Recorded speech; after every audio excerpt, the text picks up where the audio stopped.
The title of the Gosho is Encouragement to a Sick Person. Let's first listen to the background of this Gosho. Nichiren Daishonin wrote this letter in the 12th month of 1264, when he was 43. Its recipient was Nanjō Hyōe Shichirō, who was the steward of Ueno Village in Fuji district of Suruga province. He was also called Ueno and was the father of Nanjō Tokimitsu. Sometime between 1260 and 1261, or between 1263 and 1264, while on an official tour of duty in Kamakura, he met the Daishonin and was converted to his teaching.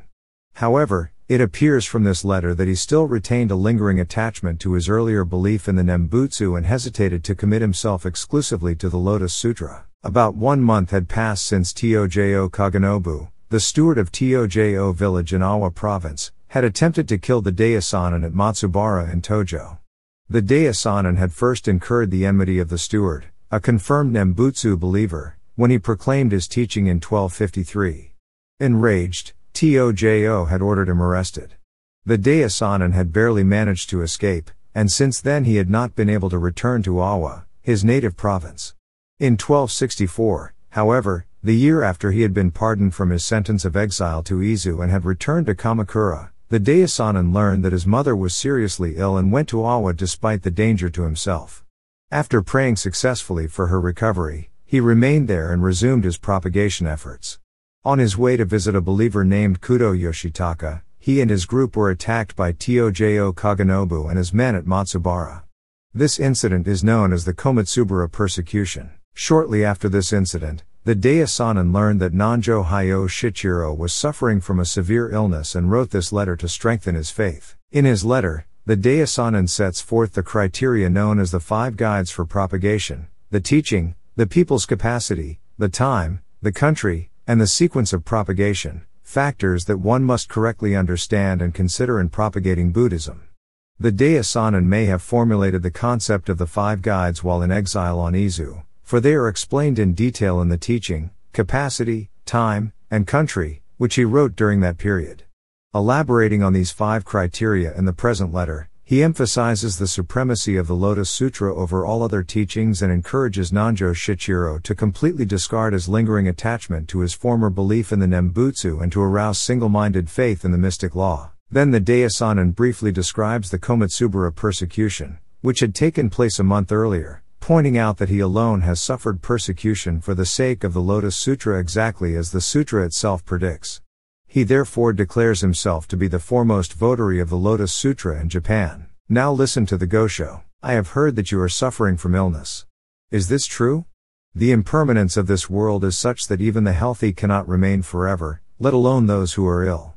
Thoughtful persons should therefore prepare their minds for the life to come. Yet one cannot prepare one's mind for the next life by one's own efforts alone. Only on the basis of the teachings of Shakyamuni Buddha, the original teacher of all living beings, can one do so. The Buddha's teachings, however, are various, perhaps because people's minds also differ greatly. In any event, Shakyamuni Buddha taught for no more than 50 years.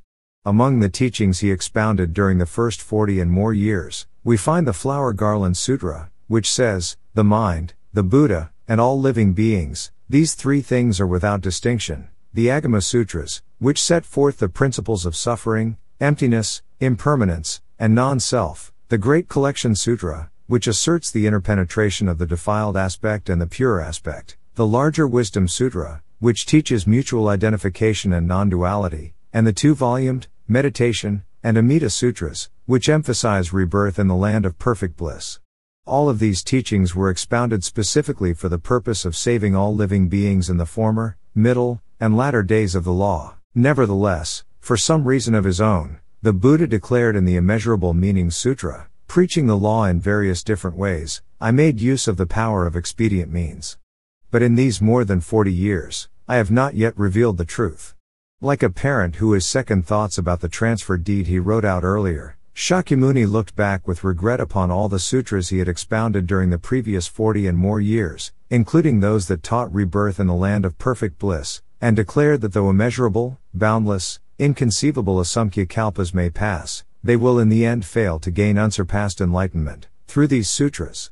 He reiterated this in the Expedient Means chapter of the Lotus Sutra, saying, Honestly, discarding expedient means, I will preach only the unsurpassed way. By discarding expedient means, he meant that one should discard the Nembutsu and other teachings preached during those more than 40 years. Having thus undoubtedly regretted and reversed his previous teachings, he made clear his true intention, saying, "The world-honored one has long expounded his doctrines and now must reveal the truth," and for long he remained silent regarding the essential, in no hurry to speak of it at once. Thereupon many treasures Buddha sprang forth from beneath the earth and added his testimony that what Shakyamuni had said is true, and the Buddhas of the 10 directions assembled in the 8 directions and reached with their long broad tongues to the palace of the great heavenly King Brahma and Testament.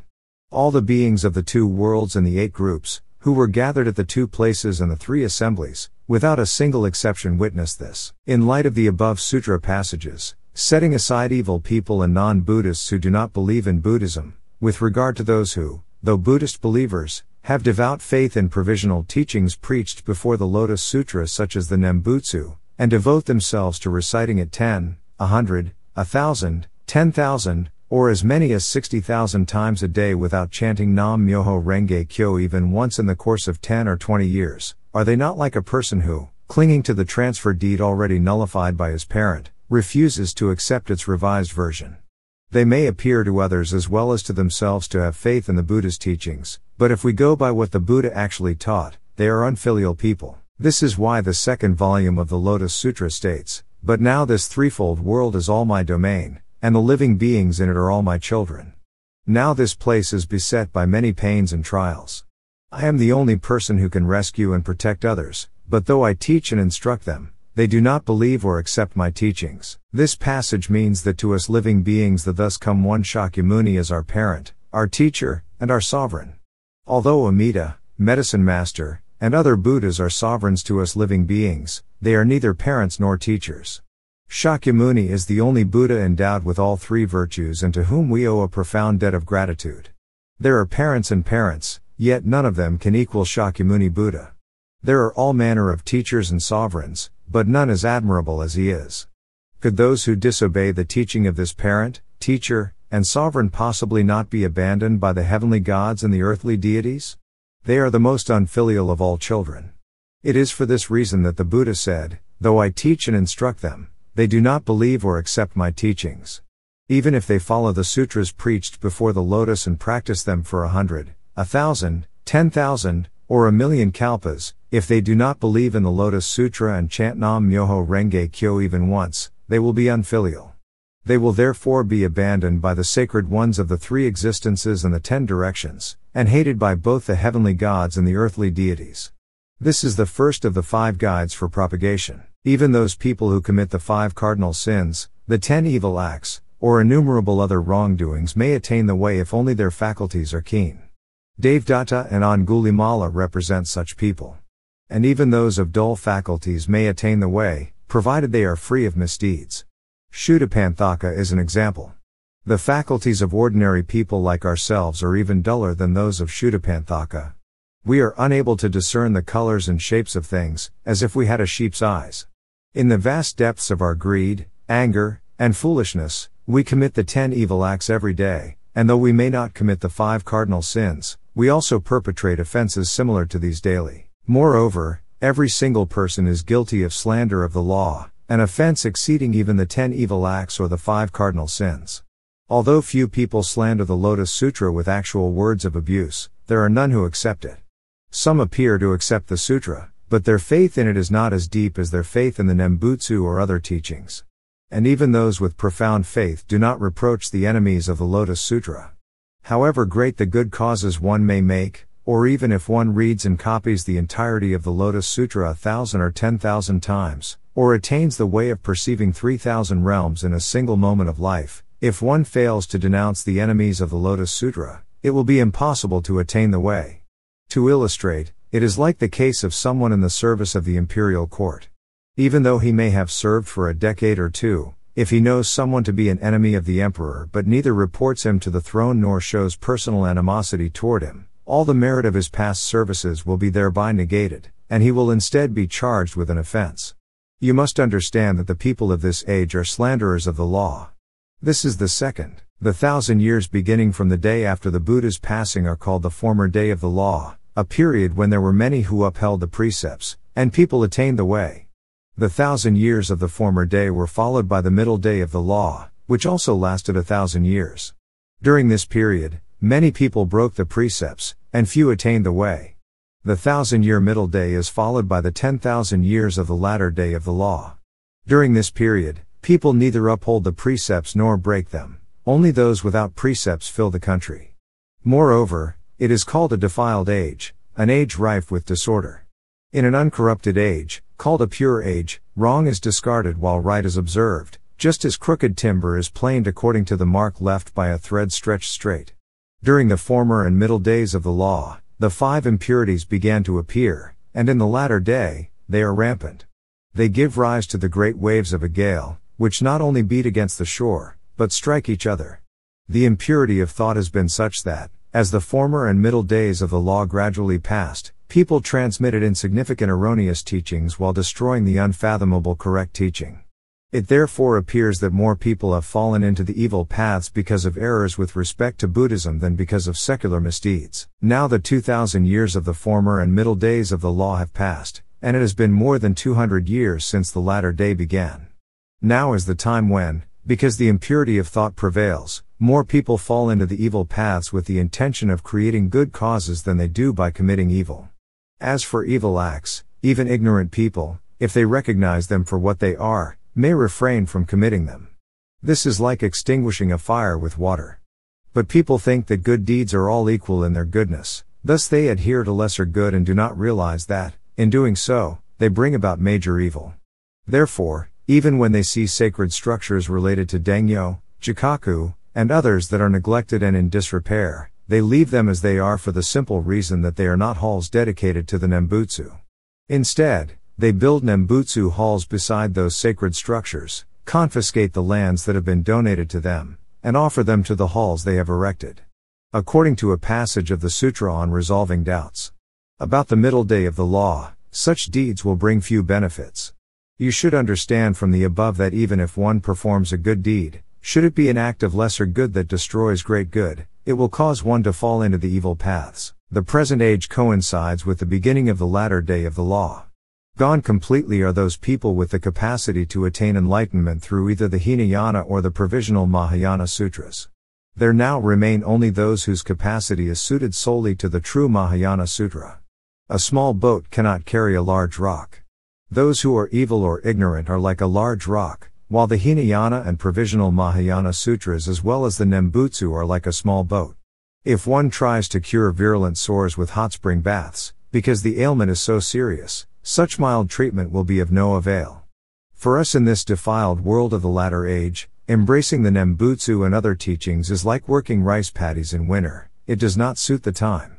This is the third. One should also have a correct understanding of the country. People's minds differ according to their land. For example, a mandarin orange tree south of the Yangtze River becomes a triple-leaved orange tree when it is transplanted to the north of the Y River. Even plants and trees, which have no mind, change with their location. How much more, then, must beings with minds differ according to the place? A work by the Tripitaka master Xuan Song called The Record of the Western Regions describes many countries in India. In accordance with the customs of the country, there are ones whose inhabitants are undutiful to their parents, and ones where people observe filial piety. In some countries, anger and resentment prevail, while in others, ignorance and foolishness are rampant. There are countries devoted solely to Hinayana, others devoted solely to Mahayana, and still others where both Mahayana and Hinayana are pursued. There are countries wholly given over to the killing of living creatures, countries wholly given over to thieving, countries where rice abounds, and countries that produce much millet. The variety of countries is great. Then what teaching should the country of Japan learn if its people are to free themselves from the sufferings of birth and death? As for this question, the Lotus Sutra states, after the thus come one has entered extinction, I will cause it, the Lotus Sutra, to be widely propagated throughout Jambudvipa and will see that it never comes to an end. This passage means that the lotus is the sutra related to the people of Jambudvipa, the continent of the south. Bodhisattva Maitreya said, there is a small country in the eastern quarter whose people are related solely to the Mahayana. According to this passage from his treatise, within Jambudvipa there is a small country in the eastern quarter where the capacity of the people is especially suited to the Mahayana Sutra. Sengjiao wrote, "This text is destined for a small country in the northeast." This indicates that the Lotus Sutra has a connection with a country in the northeast. The Reverend Anand stated, "All in my country of Japan believe in the Mahayana," Eshin said in his Essentials of the One Vehicle teaching. Throughout Japan, all people share the same capacity to attain Buddhahood through the perfect teaching. Thus, according to the opinions of the Thus Come One Shakyamuni, Bodhisattva Maitreya, the Tripitaka Master Shuryasoma, the Tripitaka Master Kumarajiva, the Dharma teacher Sengjiao, the Reverend Anand, and the sage of former times Eshin, people in the country of Japan have a capacity suited solely to the Lotus Sutra. Those who put into practice even a phrase or a verse of this sutra are certain to attain the way, for it is the teaching related to them. This may be likened to iron particles drawn to a magnet or dewdrops collecting on a mirror. Other good practices such as the Nembutsu are unrelated to our country. They are like a magnet that cannot attract iron, or a mirror that is unable to gather dew. For this reason, Anand stated in his commentary, "If it is not the true vehicle, one is doubtless deceiving both oneself and others." This passage means that one who instructs the people of Japan in a teaching other than the Lotus Sutra is deceiving not only oneself but others, too. One therefore must always consider the country when propagating the Buddhist teachings. One should not assume that a teaching suited to one country must inevitably be suited to another as well. This is the fourth. Furthermore, in a country where Buddhism has already spread, one must also take into account the sequence of propagation. It is the rule in propagating Buddhism that one must always learn the nature of the teachings that have already spread. To illustrate, when giving medicine to a sick person, one should know what kind of medicine was administered before. Otherwise, different kinds of medicine may conflict and work against one another, killing the patient. Likewise, different teachings of Buddhism may conflict and interfere with one another, destroying the practitioner. In a country where non-Buddhist teachings have already spread, one should use Buddhism to refute them. For example, the Buddha appeared in India and defeated the non-Buddhists. Kashyap Matanga and Chu Fulan went to China and called the Taoists to task. Prince Jogyu was born in the country of Japan and put Maurya to the sword. The same principle applies in the realm of Buddhism itself. In a country where the Hinayana has spread, one must refute it by means of the Mahayana Sutras, just as Bodhisattva Asanga refuted the Hinayana teachings upheld by Vasubandhu. In a country where provisional Mahayana has been propagated, one must refute it with the true Mahayana, just as the great teacher Tian Tai Chi Che defeated the 3 schools of the south and the 7 schools of the north in China. As for the country of Japan, it has now been more than 400 years since the 2 schools of Tendai and True Word were propagated. During this period, it has been determined that all 4 categories of Buddhists, priests, nuns, laymen, and laywomen, have capacities suited to the Lotus Sutra. All people, whether good or evil, wise or ignorant, are endowed with the benefit of the 50th hearer. They are like the Kunlun Mountains, where no worthless stone is to be found, or the mountain island of Penglai, where no harmful potion is known. Within the past 50 or so years, however, a man of flagrant slander named Hunan has appeared. He deceived all the people by showing them a stone that resembled a gem and persuading them to discard the gem they already possessed in favor of it. This is what the 5th volume of Great Concentration and Insight means when it says, "They revere shards and rubble, looking on them as bright gems." All the people are clutching ordinary rocks in their hands, convinced that they are precious gems. That is to say, they have discarded the Lotus Sutra to chant the name of Amida Buddha. But when I point this out, they become furious and revile the votary of the Lotus Sutra, thereby increasing all the more their karma to fall into the hell of incessant suffering. This is the 5th, but you, heeding my assertion, discarded the Nembutsu and embraced the Lotus Sutra. Nevertheless, no doubt you may have reverted to being a follower of the Nembutsu. Remember that to discard the Lotus Sutra and become a believer in the Nembutsu is to be like a rock hurtling down from a mountain peak into the valley below, or like rain falling from the sky to the ground. There is no doubt that such a person will fall into the great Avicii hell. Those related to the sons of the Buddha Great Universal Wisdom Excellence had to spend major world system dust particle kalpas there, and those who received the seeds of Buddhahood in the even more remote past had to spend numberless major world system dust particle kalpas there. This was because they met with companions of great evil and discarded the Lotus Sutra, falling back to provisional teachings such as the Nembutsu. As the members of your family seem to be Nembutsu adherents, they certainly must be urging it upon you. That is understandable, since they themselves believe in it. You should regard them, however, as people deluded by the followers of the diabolical Hunan. Arouse strong faith, and do not heed what they say. It is the way of the great devil to assume the form of a venerable monk or to take possession of one's father, mother, or brother in order to obstruct happiness in one's next life. Whatever they may say, however cleverly they may try to deceive you into discarding the Lotus Sutra, do not assent to it. Stop and consider. If the passages of proof offered to support the claim that the Nembutsu does in truth lead to rebirth in the Pure Land were reliable, then in the past 12 years during which I have been asserting that Nembutsu believers will fall into the hell of incessant suffering, would they have consistently failed to reproach me, though I spoke out everywhere possible? They are indeed feeble. Teachings such as those left behind by Hunan and Shantou have been known to me since I was 17 or 18. And the arguments that people put forth these days are no improvement. Consequently, since their teachings are no match for mine, they resort to sheer force of numbers in trying to fight against me. Nembutsu believers number in the thousands or 10,000s, and their supporters are many. I, Nichiren, am alone, without a single ally. It is amazing that I should have survived until now. This year, too, on the 11th day of the 11th month, between the hours of the monkey and the cock, around 5 p.m., on the highway called Matsubara in Tojo in the province of Awa, I was ambushed by several hundred Nembutsu believers and others. I was alone except for about 10 men accompanying me, only 3 or 4 of whom were capable of offering any resistance at all. Arrows fell on us like rain, and swords descended like lightning. One of my disciples was slain in a matter of a moment, and 2 others were gravely wounded. I myself sustained cuts and blows, and it seemed that I was doomed. Yet, for some reason, my attackers failed to kill me, thus I have survived until now. This has only strengthened my faith in the Lotus Sutra. The 4th volume of the sutra says, since hatred and jealousy toward this sutra abound even when the thus come one is in the world, how much more will this be so after his passing? The 5th volume states, the Lotus Sutra, will face much hostility in the world and be difficult to believe. In Japan there are many who read and study the Lotus Sutra. There are also many who are beaten in punishment for attempting to seduce other men's wives or for theft or other offenses. Yet not one person has ever suffered injury on account of the Lotus Sutra. Therefore, the upholders of the sutra in Japan are not yet worthy of these sutra passages. I alone have read the sutra with my entire being. This is the meaning of the passage that says, we care nothing for our bodies or lives but are anxious only for the unsurpassed way.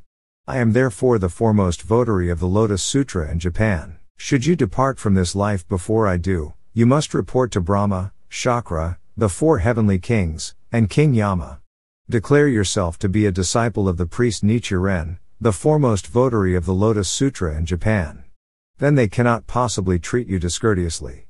But if you should be of 2 minds, alternately chanting the Nembutsu and reciting the Lotus Sutra, and fear what others may say about you, then even though you identify yourself as Nichiren's disciple, they will never accept your word.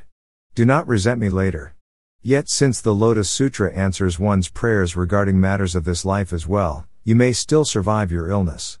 In that case, I will by all means meet with you as soon as possible and talk with you directly. Words cannot all be set down in a letter, and a letter never adequately conveys one's thoughts, so I will stop for now. With my deep respect, Nichiren, the 13th day of the 12th month in the 1st year of Bunai, 1264, to Nanjō Shichirō.